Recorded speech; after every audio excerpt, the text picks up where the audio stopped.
Buenas noches, país. ¿Cómo están ustedes? Como todos los miércoles, charlamos por esta señal de lo que nos pasa, ¿no?, a todos a lo largo y a lo ancho de este inmenso y gran país.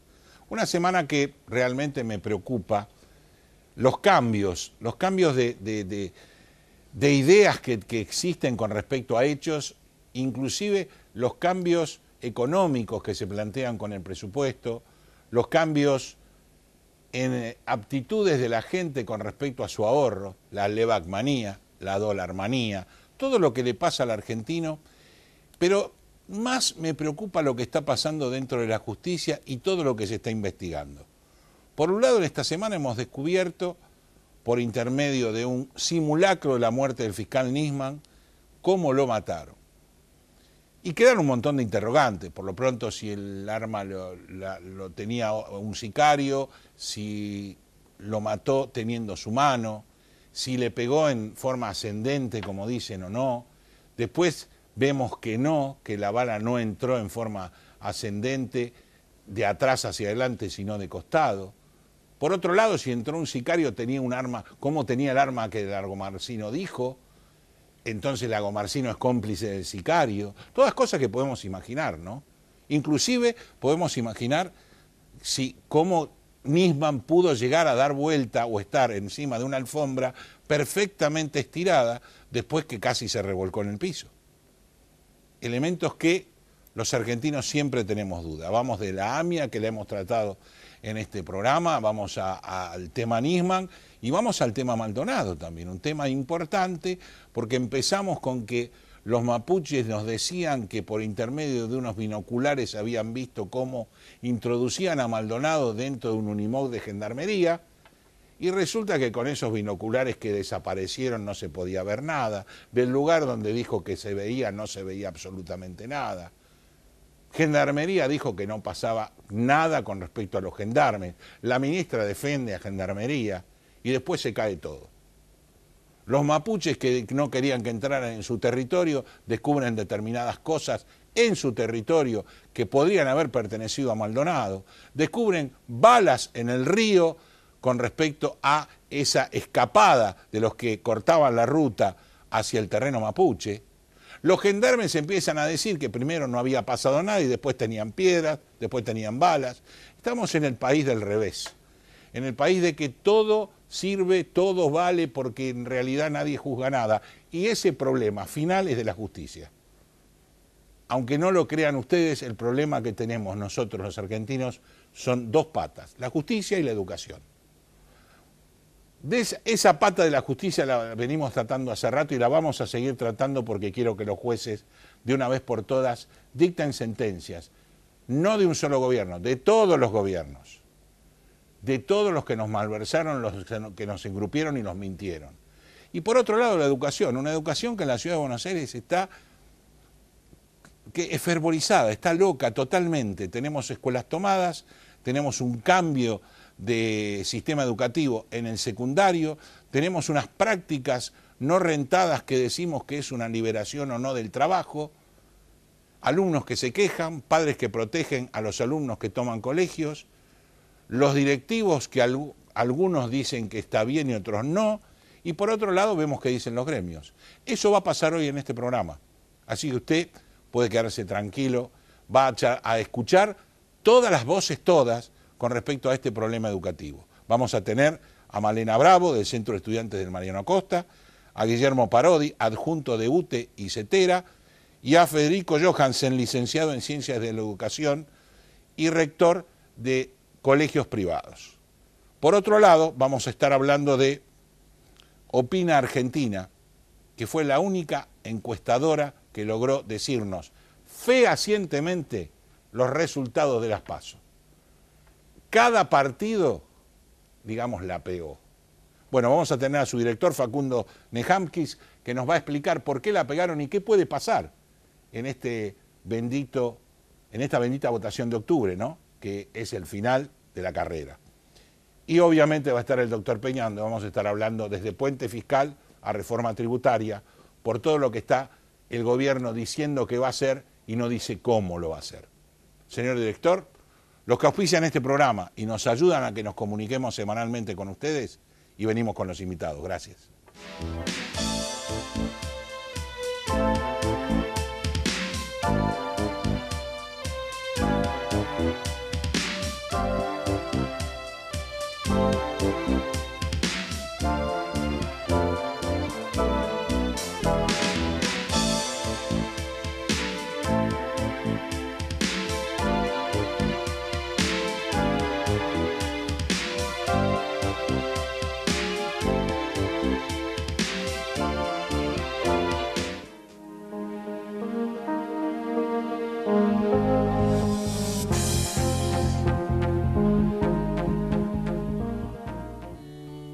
Relevamientos y auditorías fiscales Sociedad Anónima. La optimización de los recursos tributarios son nuestro objetivo. Una vida de experiencia, brindando servicios y dando soluciones a empresas y a organismos tributarios provinciales y municipales. Para información, relevamientosauditorías@gmail.com. Bodega Iacarini cuenta la historia del vino de San Rafael. Cada una de sus líneas transmite los valores de la tradición, el culto al trabajo y su recompensa, el homenaje a sus hacedores.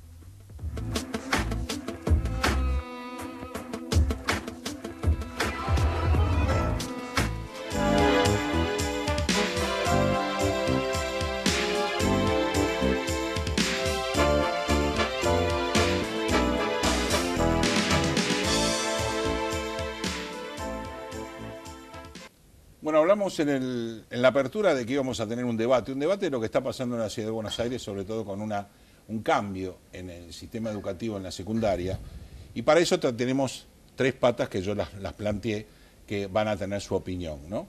Cada uno de ellos, que ya fue presentado, va a poder opinar sobre lo que yo le pregunté y vamos a tratar de que ustedes tengan conclusiones sobre lo que está pasando en la ciudad, que puede pasar a lo largo del país, obviamente. Estamos con Malena Bravo, con Guillermo Parodi, con Federico Johansen, ya los presenté, ustedes los van a estar viendo, para saber, como primera pregunta, ¿por qué está bien o mal la toma de colegios en la ciudad de Buenos Aires? Malena. Bueno, la toma de colegios es un tema bastante controversial. La realidad es que las tomas funcionan. ¿Por qué? Porque luego de pedir reuniones, de tener marchas, semaforeadas, carteleadas, el gobierno de la Ciudad de Buenos Aires no nos dio ninguna instancia ni de diálogo, ni de conversación, nada, cero. Luego de que tomamos los colegios, que ya somos alrededor de 30 colegios tomados en la Ciudad de Buenos Aires a raíz del reclamo... Que están bajando un poco, pues se han cansado en tiempos, pero es lógico. Claro, sí, obvio, obviamente. Ahí es donde el gobierno de la Ciudad de Buenos Aires primero cita a los colegios no tomados a una reunión, la ministra de Educación de la ciudad, Soledad Acuña, reunión en la cual en un momento la ministra se paró y dijo, bueno, me cansé, y se fue.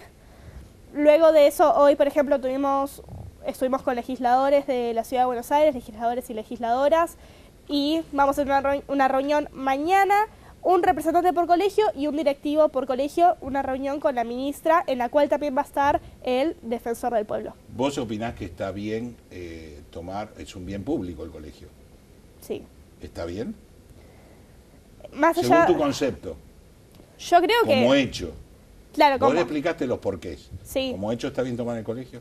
Yo creo que como hecho está bien teniendo en cuenta las circunstancias. Ahora, tomar el colegio porque sí, no. Los estudiantes no es que no queremos tener clases, ni que somos unos vagos y unas vagas, para nada. De hecho, estamos tomando los colegios porque queremos tener clases de calidad.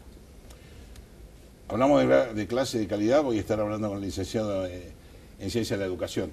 Calidad educativa o toma de colegios. Bueno, toma de colegios o calidad educativa. Las dos cosas juntas.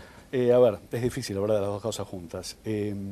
Lo primero que quiero decir es que si la educación fuera un paciente, lo que hay que hacerle es un trasplante cardiorrespiratorio, hay que hacerle un trasplante de todo. Pero no se puede hacer un trasplante de todo porque no hay donantes, el cuerpo no está preparado, etcétera. Con lo cual, uno dice, bueno, para que sobreviva, hagamos 7 bypass. Pero tampoco se pueden hacer los 7 bypass por diversas cosas. Bueno, lo que hace esta reforma educativa es ponerle un par de stents. Algo hacen, pero indudablemente no tiene absolutamente nada que ver con la reforma integral que había que hacer en la educación. Adhiero 100% a lo que dice Malena, que las tomas de colegio funcionan. ¿también funcionaría matar al que piensa distinto que yo? ¿O funcionaría tomar La Casa de Gobierno. la Casa de Gobierno si yo estoy en contra de Macri? Es decir, una cosa es que funcione y otra cosa es que esté bien o esté mal lo que le debería hacer. Yo estoy, por el principio, en contra de las huelgas de docentes, de las tomas de colegio, porque para mí, independientemente de dónde sea, si es un bien público o privado, para mí un día de clase es importantísimo, con lo cual no tener clase es la peor manera de defender la educación pública desde mi óptica. Insisto en que adhiero plenamente a lo que dice Malena, que funcionar funciona, y probablemente si tuviera 17 o 18 años, me parece que lo que diría es no, tomemos el colegio, etcétera, etcétera. Claro, obviamente.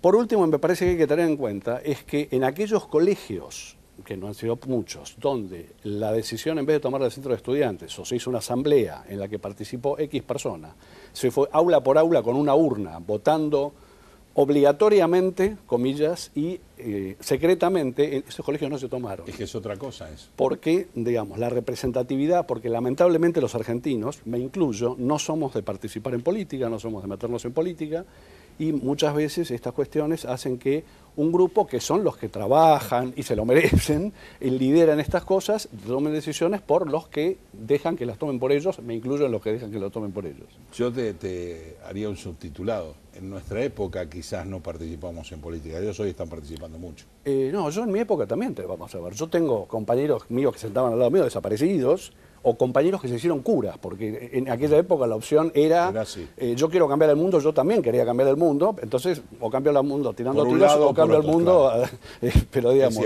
era una época mucho más fuerte que la actual, con lo cual todos a la su edad participábamos en política de distintas maneras. Hoy creo que, digamos, que hay menos participación y admiro que participen y los felicito por ello. Pero que adhiero plenamente a que funciona, no me gustan las tomas de colegios, me parece que hay otros sistemas. Es en general cada vez que se discuten medidas de protesta suelen ser polémicas, digamos, porque terminamos discutiendo la medida y no lo que ocasiona la medida. Entonces discutimos si está bien la toma, si está bien el paro. Nosotros vamos a discutir también. No, por eso, nosotros siempre decimos. O sea, yo empiezo por el tema de hoy, toma de colegios, a raíz de lo que está pasando. Está claro. Pero vamos a hablar de la reforma educativa y de cómo debería ser. Creo que por ahí habría que pensar. Yo rescato, valoro y admiro la participación estudiantil. Y después las decisiones que tomen, las respeto, en tanto que las toman cuerpos orgánicos. Recién el profesor decía que si fueran una por una. Hoy a la mañana justamente estuve con docentes de las escuelas Ragio. Una escuela de las que estaba tomada, hicieron eso.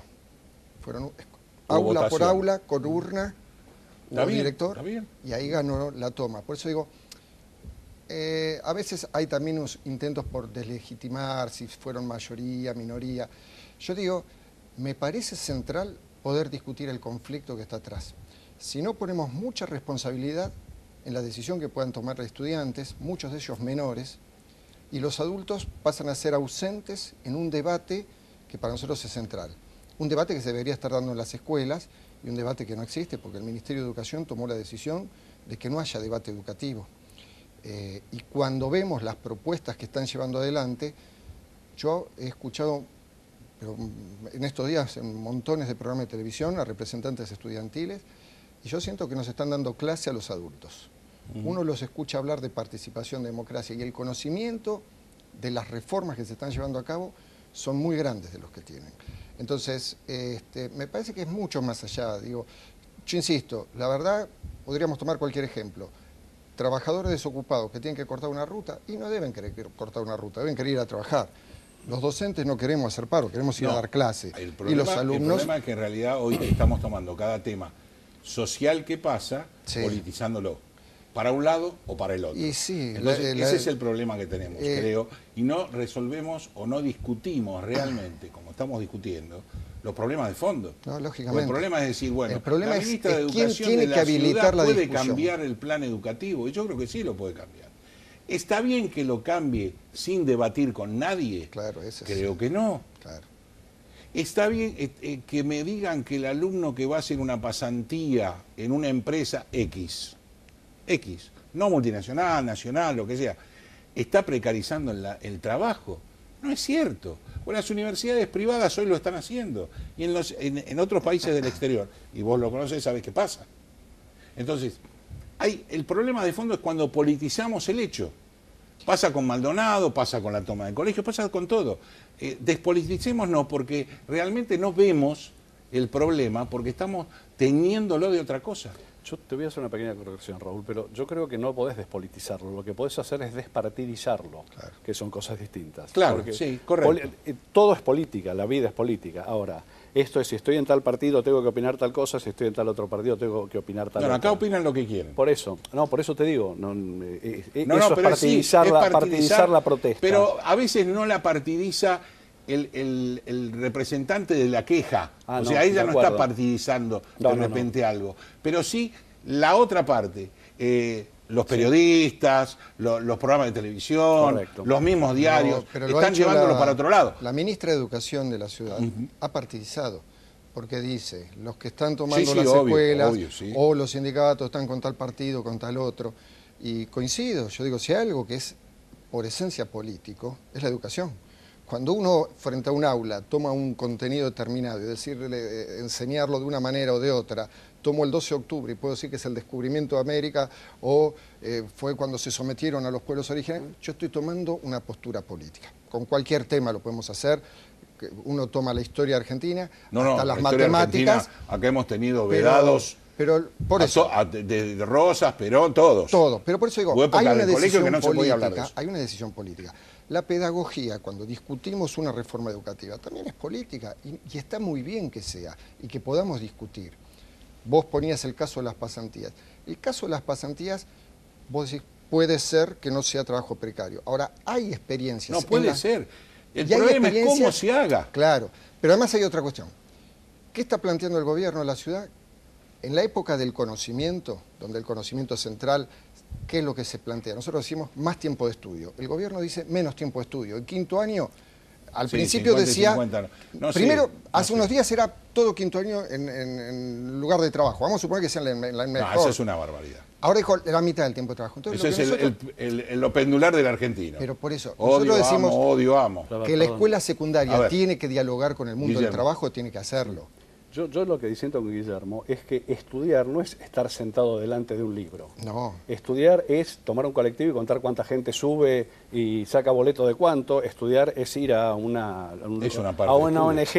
Es decir, graciosamente el ser humano aprende de lo particular a lo general, no es que toma la mamadera una vez que aprende a pedirla, y la educación en Argentina, gracias a Dios últimamente viene cambiando, se planteó exactamente al revés, de lo general a lo particular. Primero te digo la hipótesis, después te la demuestro y después te doy ejemplos. Cuando la vida es al revés, el ser humano aprende naturalmente de otra forma. Entonces, el aprendizaje, que se produce dentro de la escuela, desde luego, y es lo que tiene que pasar, pero uno aprende en la calle, mirando la televisión, con su familia, etcétera. Con la vida. Y yo te aclaro algo, yo desde el año 82 que intento muchas veces sin éxito, en los colegios donde he sido director, que han sido bastantes, en hacer pasantías, porque los alumnos aprenden muchísimo y vuelven chochos. ¿Y por qué digo trato? Porque para la empresa es un garrón que vaya un chico al que tienen que ponerle a alguien a dedicarle tiempo, y no es que va a precarizar el trabajo de nadie, ni que va a trabajar gratis. No, tenés que convencer al empresario. Convencer al empresario, y es algo que hasta hoy, desde que cuando cambió la ley de pasantías, sí adhiero a lo que dice Guillermo en el caso universitario, donde en muchos casos los alumnos universitarios iban a trabajar en empresas gratuitamente por mucho tiempo. No, esa es otra cosa. Pero ahí sí adhiero plenamente a lo que dice. Claro. Pero a nivel secundario, el alumno aprende muchísimo más viendo, qué sé yo, si me permitiste voy a decir la frase de un docente que escuché una vez cuando los llevé alumnos a Jujuy, y un docente, excelente docente, dice, hace 15 años que enseño la zafra y acabo de enterarme de qué es. Porque lo había leído en un libro, nunca había visto un chiquitín matando ratas, ni la gente llena de hollín porque la caña se quema. El docente, imagínate el alumno. Los alumnos aprendieron muchísimo, o sea, se aprende mucho más normalmente en la vida si uno la puede. Entonces, no adhiero a que si se pasan un año fuera de la escuela, voy a hacer esto, reconozco que lo estoy poniendo en blanco y negro por la ley del péndulo, pero casi mejor que si se pasan un año dentro de la escuela, porque el año dentro de la escuela, como está pasando, se pierde el tiempo, no aprenden todo lo que tienen que aprender, siguen trabajando con contenidos que no existe, que uno siga trabajando con contenidos en vez de con habilidades, procedimientos, etcétera. ¿No le parece, ¿no le parece mejor que en lugar de pasar, por ejemplo, la mitad de quinto año haciendo pasantías, más allá de si consideramos que es precarización laboral o no, ¿no le parece que es mejor que el gobierno arme un programa de pasantías para gente que se egresa de 5º año y que los contenidos que se tienen que ver dentro de la currícula se den, ponerle que de otra forma, encarándolo de otro lado, pero en lugar de trabajar mientras estás cursando, terminar la cursada de una forma correcta y que se arme un programa de trabajo o de pasantías? Marina, yo tengo un problema anterior, que es cómo funciona el sistema educativo antes. Vos recién dijiste que haya que ver los contenidos que hay que ver. Contenidos que hay que ver, voy a ser muy bruto, no hay que ver ninguno. Yo te cuento, en una época, durante 10 años, trabajé ad honorem para la Asociación de Síndrome de Down de la República Argentina, y cuando intentaba convencer a colegios de que integraran chicos con síndrome de Down, juntaba a todos los docentes y les decía, vamos a hacer un juego. Yo voy a hacer una pregunta, no vale que lo conteste el docente de la materia en cuestión. Sino los demás. Los demás, perfecto. ¿Por dónde pasa el haz de Gol y de Burgach? Papa. ¿Quién firmó el Tratado de Tordesillas? Papa. ¿Qué es el teorema del coseno? Papa. ¿Cuál es la fórmula del benceno? Papa. ¿Qué es un cloroplasto? Papa. Bueno, ¿ustedes no quieren que un chico con síndrome de Down entre en este colegio? Porque no puede aprender lo que ustedes no saben. Entonces, los famosos contenidos que hay que aprender, un año después, nadie se acuerda nada, porque yo, digamos, no quiero... No, salvo lo que probarte, usa. Salvo lo que... Entonces, lo que sí es importante aprender es habilidades, procedimientos que lógicamente se aprenden a través de contenidos. Los contenidos son una herramienta y no un fin. En Argentina siguen siendo un fin y uno va a un examen final y le preguntan en qué año se murió San Martín, cuándo fue la batalla de Maipú, quién la ganó, en vez de preguntarle qué hubiera pasado si San Martín no hubiera cruzado los Andes. Claro. Tampoco hay muchos docentes preparados como para hacer una pregunta de ese estilo y soportar la respuesta del alumno en el buen sentido de la palabra. Entonces sería lógico, para mí, la falta de respeto hacia el docente y los directivos que tienen ellos o que ustedes ven. Honestamente, yo no soy políticamente muy correcto. En mi época, yo tengo 60 años, uno no podía decirle a sus padres, mira, el colegio es una porquería. Yo en el colegio me aburría como una ostra drogada. ¿Cuál fue mi única opción? Terminé 4º año y di 5º año libre y empecé a trabajar. Y ahí fue donde aprendí realmente. Porque no aguantaba un tipo hablándome de los fiordos noruegos, cuando yo decía, entiéndase lo que quiero decir, cuando no buscaba nada por detrás, que yo clasificara, que yo viera fotos y supiera si era un acantilado, un fiordo o lo que fuera. O que te interesara. Sí. Porque de última yo creo que lo que está pasando es que los chicos no están interesados en lo que le da el colegio. ¿Pasa eso? No concuerdo. Sinceramente no concuerdo. A mí me parece que depende mucho... No, yo te pregunto, no te estoy aseverando. Me parece que depende mucho del docente.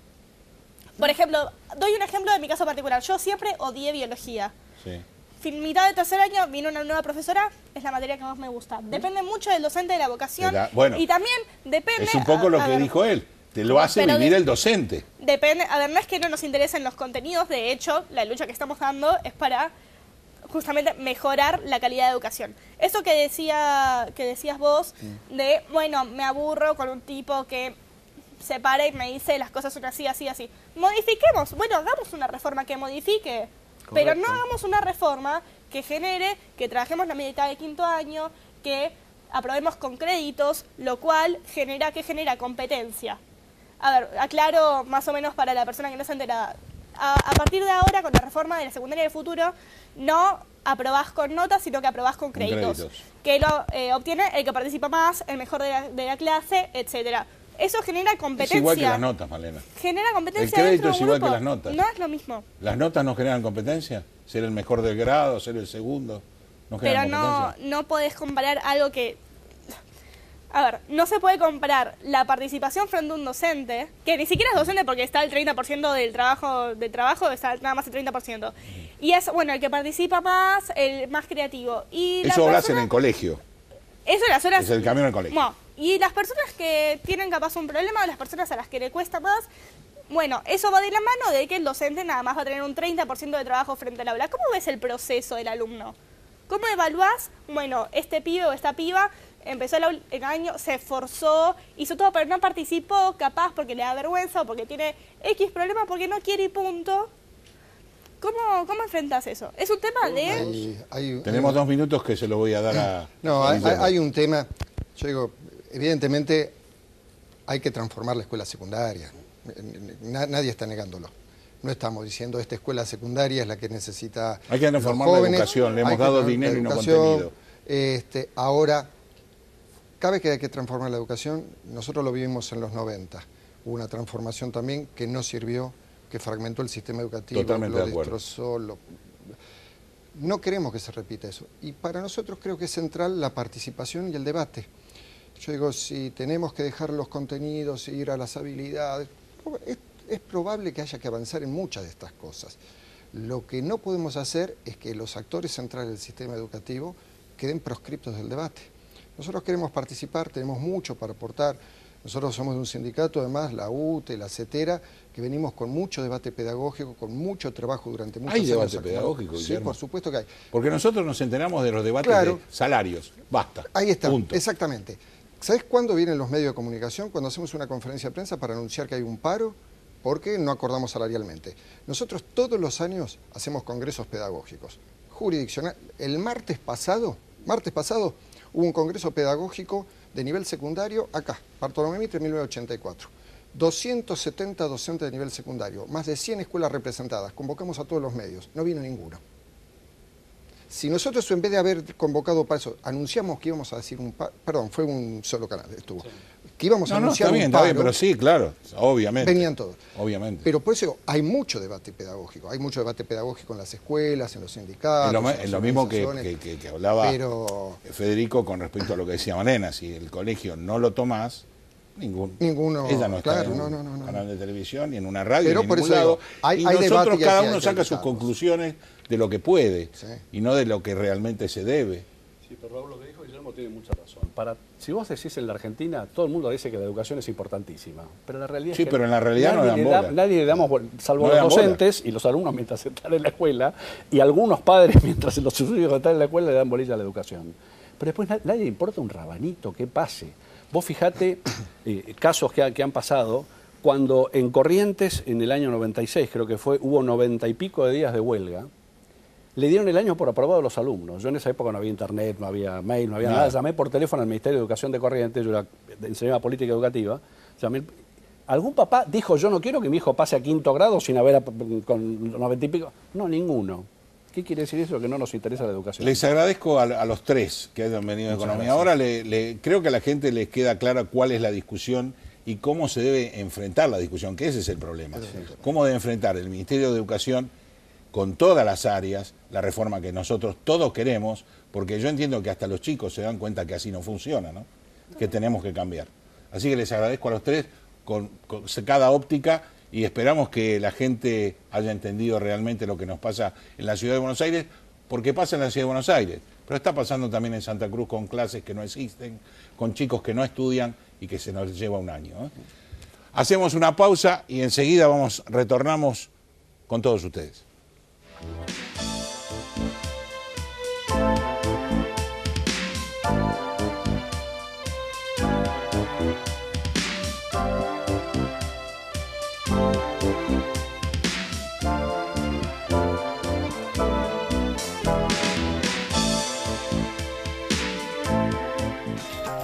Oeste Pack, desde hace 20 años en zona oeste. Amplio horario de atención, desde las 8 hasta las 17:30 horas. Entregas a domicilio y envíos al interior. Contáctanos por teléfono, Facebook, WhatsApp o Twitter. Respondemos su consulta al instante. Bodega Iacarini cuenta la historia del vino de San Rafael. Cada una de sus líneas transmite los valores de la tradición, el culto al trabajo y su recompensa, el homenaje a sus hacedores.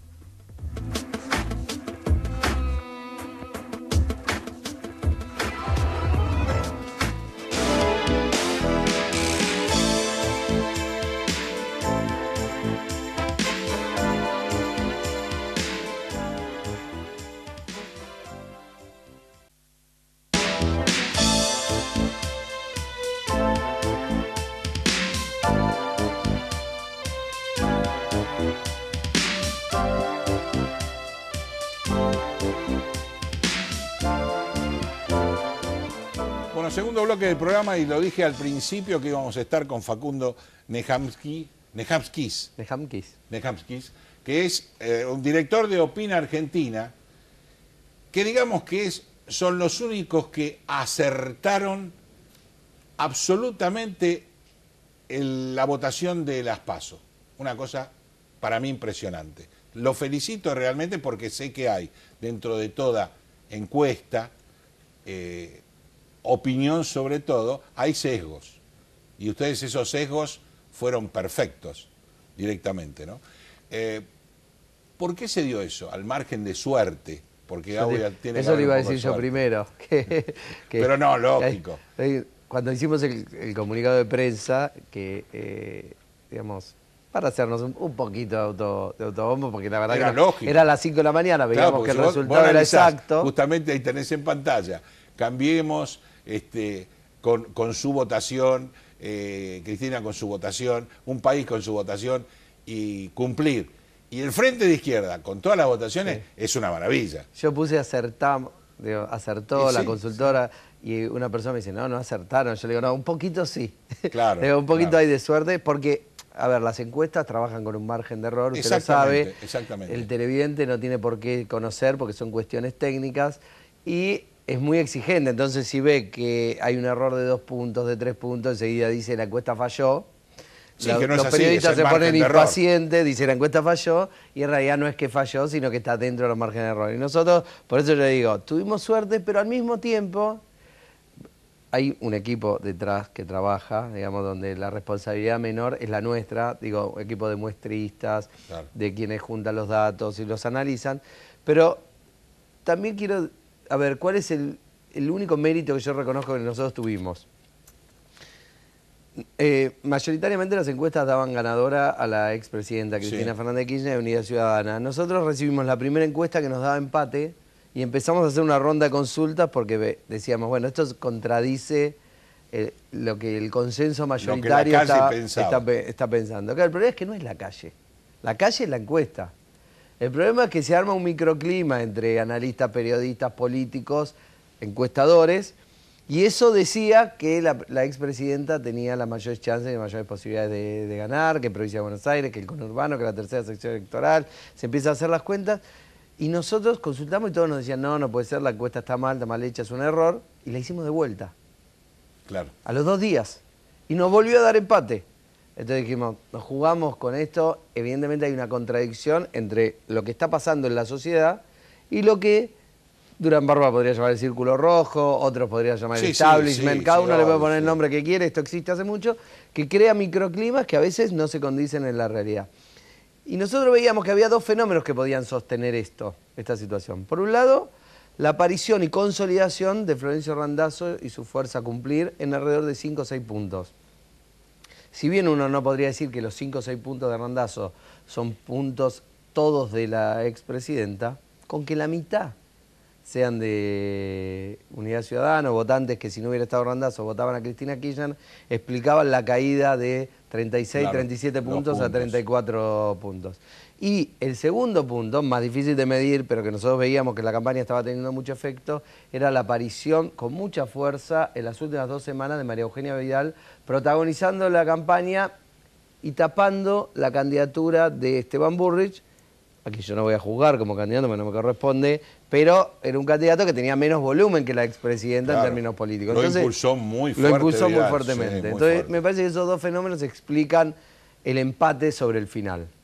Ahora, nosotros, ustedes han acertado indudablemente, y congratulaciones por ello, ¿no? Es porque hay muchas encuestas que fueron muy manejadas, porque también hay encuestas que se hacen a propósito para manejar a la opinión pública, que después, como decís vos, no funciona en el quantum que cada uno cree, pero sí que en alguna parte funciona. Ahora nos vamos al partido en serio, al que termina con penales porque alguien va a ganar.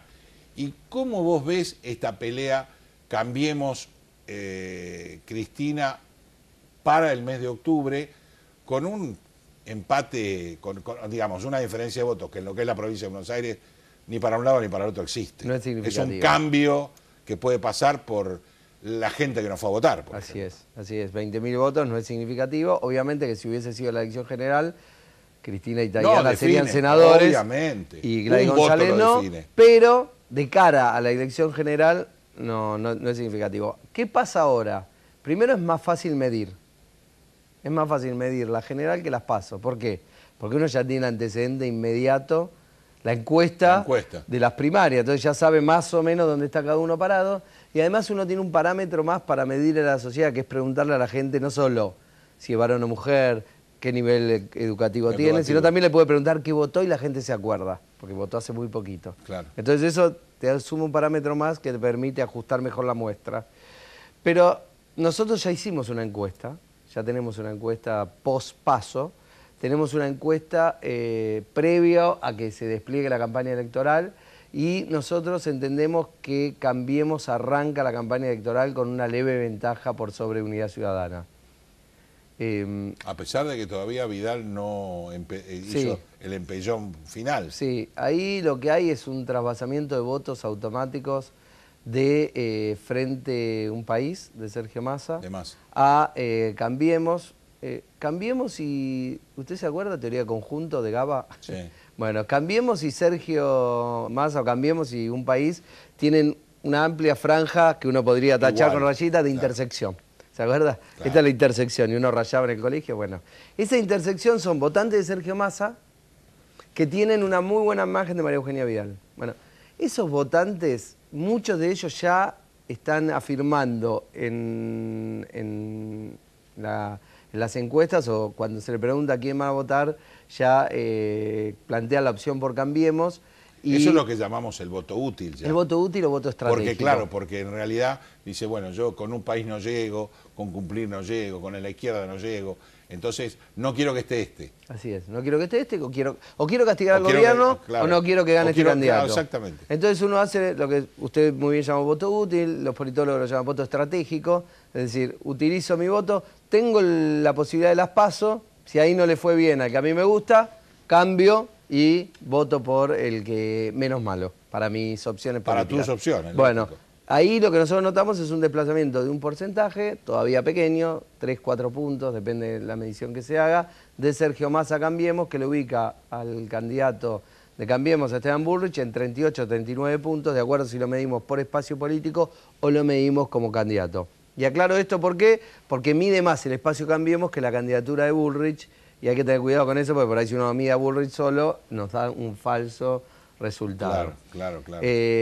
Unidad Ciudadana está en 35 puntos, que es más o menos lo mismo que las PASO, obviamente baja frente a Un País. Se estaría cumpliendo lo que se hablaba pre-paso del piso techo de Cristina. Así es, que todavía no logra que los votantes que tienen un parecido de familia, que serían ¿cuáles? Los de Florencio Randazzo, claro. ¿no? Bueno, esos votantes aparentemente, automáticamente por lo menos, no abandonan Cumplir para ir hacia Unidad Ciudadana. Me parece que en eso se explica la carta abierta de ella, de convocatoria a Massa y a Randazzo, las entrevistas en Infobae y en otros medios. El cambio de imagen. El cambio de estrategia comunicacional. Totalmente. En la última aparición de Cristina era otra persona. Así totalmente. Esa estrategia se explica en eso. Inclusive en la entrevista que hizo con Novarecio fue también otro tipo de persona, indudablemente muy hábil para contestar. Bueno, ¿qué es para eso? No contestar. ¿Qué es eso? Eso es, redefino mi propuesta para comunicarla a nuevos públicos. ¿Por qué? El 34% de la votó ya la va a votar, no va a cambiar. Ella ahora tiene que tratar de captar a un nuevo público. Claro. ¿Cuál es el nuevo público que potencialmente podría ya capturar? Bueno, básicamente el público que apoya a Florencio Randazzo. Sí. Ese es, digamos, por supuesto, hay otros también, pero digamos, su lugar principal donde ir a buscar votos. Entonces, tiene que comunicarse, tiene que dialogar con ese público que busca, evidentemente, una forma distinta de construir la política. Esto no quiere decir que va a tener éxito, simplemente me parece que en esa búsqueda se inscribe. Inclusive en charlas tanto con Florencio Randazzo como con su segunda, vemos que están muy fuertes y decididos a mantenerse duros en la postura del 6% que tienen y tratar de ir por más. No va a ser fácil, obviamente, ¿no? Bueno, ellos, a ver, lo que me decía el otro día una persona que trabaja con ellos es, esto es como la convocatoria de Cristina, analizaban y decían, esto es como que una persona no te invite a la fiesta de 15 y te diga, bueno, venite si querés después de las 12:30 de la noche a bailar un ratito, ¿no? No te invita a la comida y decís, no, no me invitaste a la comida, Claro, no me invitaste, no voy al final. Claro. Digamos, la convocatoria, sumarse una vez que ya se realizó las PASO, ahí hay un problema de coordinación de tiempo que ahora, digamos, el pedido de declinación de candidatura es imposible y además el votante de Randazzo tranquilamente puede decir, no me dejaron participar en la primaria, ¿por qué voy a ir ahora a votar esta fuerza política? En un minuto, porque se nos acaba el tiempo, ¿cómo ves el crecimiento de la izquierda? En general, la izquierda no existía. Y Bueno. últimamente en las elecciones, si bien no existe como partido para gobernar, a Dios gracias, porque las cosas que dicen a veces son absolutamente locas, está creciendo. Bueno, la Argentina tiene una tradición de fuerzas de izquierda trotskistas, ¿no? De izquierda dura, de que viene hace tiempo, que tiene mucha militancia en la facultad.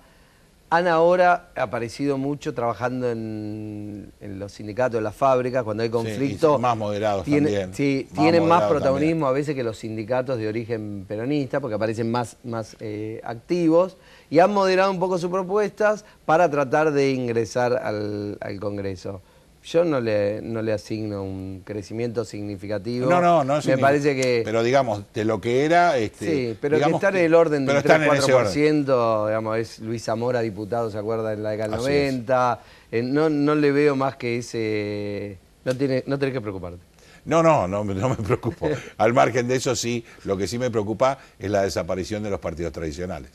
Eso ya está. Eso ya fue. Eso ya fue.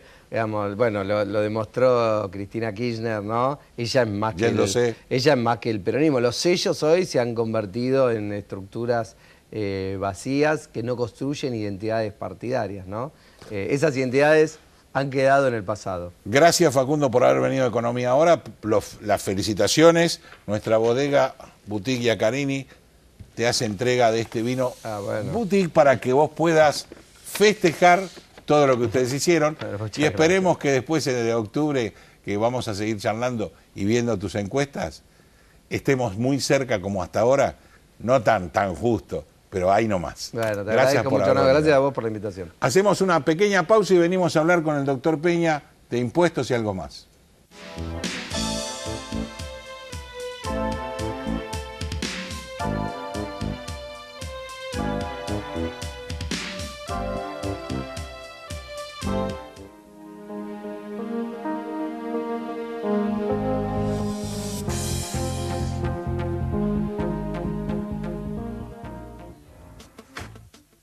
Bodega Iacarini cuenta la historia del vino de San Rafael. Cada una de sus líneas transmite los valores de la tradición, el culto al trabajo y su recompensa, el homenaje a sus hacedores.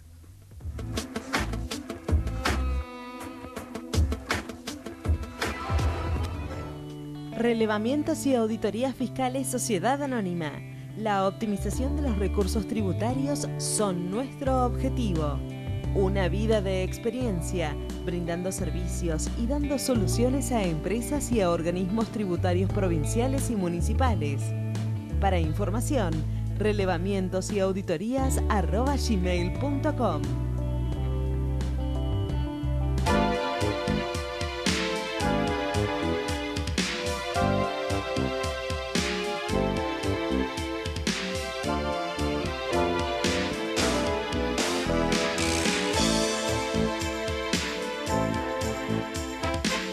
Bloque de RPAR, colección práctica laboral, guía práctica para el empleador. Mirta Noemí Userpater. Todo lo que usted tiene que saber en cuanto a documentación, modalidades de contratación, aspectos fundamentales de la legislación vigente, jornada laboral, licencias, SAC, feriados, vacaciones, seguros, asignaciones familiares, aportes y contribuciones y la extinción del contrato laboral con una actualización online, lo tiene esto, que es la tercera edición de la colección práctica laboral de RPAR. Buenas noches, doctor Peña, ¿cómo está? Buenas noches, Raúl, ¿qué tal?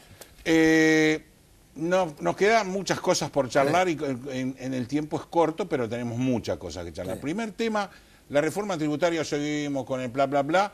Sí, no, pero tenemos, con alguna sorpresa, ¿no? Pero tenemos sorpresas. Usted pide lo que pidió siempre, que lo va a decir, Sí. y además tenemos el tema de el éxito de este plancito de pagos que sacó la FIP. Bueno, el plan Puente fiscal. Puente fiscal. Y bueno, pero lo que pasa es lo siguiente, que para meterse en la moratoria dejaron de pagar los impuestos corrientes. Entonces, eso constituyó una mochila y con gran éxito, calculan, recaudaron otros 30.000 millones. Ojo, las 3 medidas adoptadas tuvieron un resultado exitoso. 117.000 millones de dólares el blanqueo, el mismo número más o menos, pero en pesos, la moratoria, y este puente fiscal calcula que con esto solucionan los problemas, sobre todo de pymes, que llegarán a 30.000 millones de pesos. Lástima que el gobierno no se aviva de tratar de incentivar la inversión en Argentina. No, de eso no. Porque, Primera vez que claro, escucho hablar. Si yo vendiera a ser un cosaco y me dicen invertir en Argentina y el ministro de Hacienda me dice que el 83% de su dinero está en el exterior, si él no confía en Argentina, ¿pretende que confíe yo? Claro, lamentablemente es un pésimo ejemplo. Todo el gabinete. Sí, no es el único, nada más que hablamos Ministerio de Economía, que justamente es el que maneja. Es el que maneja. Este es un mal ejemplo, porque esto se sabe. Sí, sí. Si el gobierno no tiene fe en el futuro del país, ¿por qué lo van a hacer los otros? ¿Quién va a venir? Por eso seguimos la dulce espera esta, ¿no? Es tremendo. Ahora, se habla mucho del tema de gravar la renta financiera. Es un caballito de batalla que yo creo que si en una reforma tributaria, si tienen que bajar de un lado, van a tener que subir otro. No hay tutía. El déficit no lo pueden subir. No. Pero, ¿qué clase está a favor y en contra de esta impuesto a la renta financiera? No, bueno, por supuesto. La mayoría está a favor de gravar la renta financiera, ¿sí? Bajo el simple ejemplo de que si se paga por los alimentos, si paga el trabajador, ¿por qué no va a pagar la renta financiera? Que lógicamente es todo producto del esfuerzo, pero por el esfuerzo que de hecho también aclaremos va... que es renta financiera en carácter en persona, cabeza de persona humana, física, ¿no? Persona humana. Humana, es verdad. Claro. No somos más físicos, somos humanos. Somos humanos. Y derechos. Sí. Pero el Consejo Profesional de Ciencia Económica no está muy a favor de o por lo menos la presidencia. No lo manifiesta. No, lo ha manifestado. ¿Sí? Y ha dicho que al fin y al cabo, si se paga la renta financiera, es una renta que ya en su momento pagó el impuesto, porque para hacerse del toco, para colocar en inversiones, digamos, en letras, LEVAX,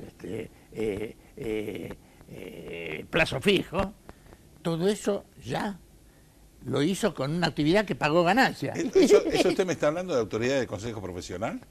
Efectivamente, del presidente. Entonces, eso, entre paréntesis, torna un poco ridículo si se tiene en cuenta que todos los que pagan por los impuestos ya lo han pagado. Claro. Esto es lo mismo que me digan, por ejemplo, el impuesto al patrimonio. Para tener el patrimonio tuve que romperme el alma, tuve que trabajar, tuve que ahorrar y pude comprar bienes. Bienes inmuebles, bienes muebles, pueden ser. Y esos bienes fueron tributando a lo largo de los años. Fueron tributando a lo largo de los años. Así que el argumento me pareció más que débil. Salido de una entidad como el Consejo Profesional por eso. Y por el presidente, don Humberto Bertaza, que diga eso, me parece una estupidez. A mí me parece, sinceramente, sí, me parece no de una persona que es un profesional de la materia, porque es un profesional de la materia. Sí. Todo contador, todo profesional de ciencias económicas es un conocedor de la materia tributaria. La desilusión la tengo con lo siguiente. Nos hemos pasado muchos días hablando de que en la reforma iban a dejar de lado los impuestos distorsivos. Y sabíamos que terminaba el impuesto al cheque. No, el impuesto al cheque sigue. Larga vida, larga vida el impuesto al cheque. No nos olvidemos que esa tranza, porque es una tranza, con los gobernadores, significa, muchachos, tenemos que hacer una reforma tributaria donde le voy a sacar esto, y la provincia de Buenos Aires, en la Corte, va a decir que tiene razón. Claro. Entonces, cuando tiene razón, los gobernadores te dicen, ah, bueno, pero a mí no me toques. Claro. El Estado se hace cargo. El punto medio es lo siguiente. El 70% que le tocaba al Estado se lo da al ANSES, a los efectos de poder cumplir con la reparación histórica de los jubilados, que todavía no se vio la reparación histórica. Lo que se han hecho es acelerar muchos de los juicios que con derecho iniciaron trabajadores. Pero eso no es reparación histórica, eso es justicia y nada más. Eso es. Nada más. Y todo esto esperando, lógicamente, los resultados de las elecciones. ¿Por qué? Porque a partir de las elecciones se tiene la esperanza, que yo creo que es bastante cierta, de que pueden aumentar el número de representantes en ambas cámaras. Sí, de hecho lo van a aumentar, pero no van a tener mayoría. No, mayoría no, pero van a aumentar. Y con el agregado de algunos adláteres, cuando digo adláteres, no que sea obsecuente, no, gente que apoya. No, que tiene que negociar. Claro, tiene que negociar de alguna manera. Tiene que negociar. Y bueno, no es fácil, sobre todo con la distorsión que existe. Quieren meter todo el combo, la reforma laboral, la reforma tributaria, la ley de coparticipación federal. El blanqueo laboral. El blanqueo laboral. El blanqueo laboral. Y hay unos criterios que chocan contra el armado que tiene en este momento el presupuesto nacional y los presupuestos de provincia. Y evidentemente... Hablando de provincia, le pusieron un tope de gasto, pero las provincias vienen todas colgadas. Tenemos 2 minutos, vamos, Peña. Tienen colgado. Y hay una cuestión que, sinceramente, cuando he visto esto publicado en La Nación. Sí. Y resulta que la mayoría de las provincias, son 14, no genera ni un tercio de sus gastos.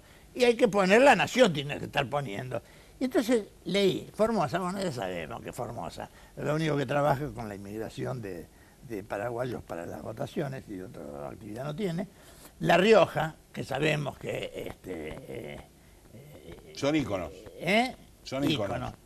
Pero me llama la atención Santiago del Estero. Y voy a decirlo por qué. Porque hace años, ahora en este momento solventa solamente el 12% con fondos propios. Y yo, que era responsable de Santiago del Estero hace años, nosotros cubríamos el 35% de los gastos del presupuesto provincial. O sea que, ¿entendés? Y me llama la atención que acá, un poquito más alejado, aparece Salta con tanto, porque Santiago del Estero tiene menos dones naturales, pero Salta tiene y en cantidad. El 23%. Nosotros llegamos a cubrir el 34%, con los recursos. Pero eso no es un poco, y ya se nos va el tiempo, no es un poco el laissez-faire que pasó a lo largo de los tiempos para decir, mientras los ricos no cobran y nosotros sí, ¿qué me importa? Aumentemos el gasto provincial, el gasto municipal. Quedamos bien con los todos los coterráneos. Con los vecinos, el gobernador con los comprovincianos, y total que la guita lo ponga al otro. Laissez-faire, laissez-passer, le monde va de lui-même. La verdad que nos hicimos un programa casi internacional con el laissez-faire. Pero bueno, realmente es un tema importante y es un tema que va a tener que analizar y va a ser un gran tema para la presidencia, que cada vez está prometiendo más, pero va a depender de las elecciones, pero cada vez promete más y la gente no se va a olvidar las promesas de hoy, como no se olvida las promesas de la campaña. Así que a la justicia pantalones largos y a la presidencia ojo con autolimitarse, porque después le van a pasar la factura. Buena semana para todos, nos vemos exactamente dentro de 7 días.